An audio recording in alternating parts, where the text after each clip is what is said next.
देशात आलेल्या मृत्यू प्रकरणामध्ये आदित्य ठाकरेंचा संबंध तपासा। 8 आणि 13 जूनला आदित्य ठाकरे कुठे होते? नितेश राणेंचा सवाल। पोलिसात जबाब देणार अशी माहिती। विधानसभेला महाविकास आघाडीच्या 225 जागा निवडून येतील। राज्याचं चित्र बदलायचं असल्यामुळे अनेक जण सोबत येत आहेत। शरद पवारांचं वक्तव्य। विधानसभेसाठी भाजप 160 ते 170 जागा लढवण्यासाठी आग्रही। 160 पेक्षा कमी जागा लढवू नयेत। स्थानिक नेत्यांकडून भाजपच्या दिल्लीमधल्या नेत्यांना विनंती। सूत्रांची माहिती।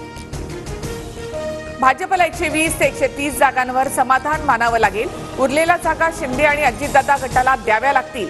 जयंत पाटलांची प्रतिक्रिया। विधान परिषदेमध्ये अजित पवार काँग्रेसची किमान 3 मतं फोडणार। सूत्रांची माहिती। अजितदादांना दोन्ही उमेदवार निवडून आणण्यासाठी 5 मतांची गरज। अजितदादांना 2 अपक्षांचा आधीच पाठिंबा।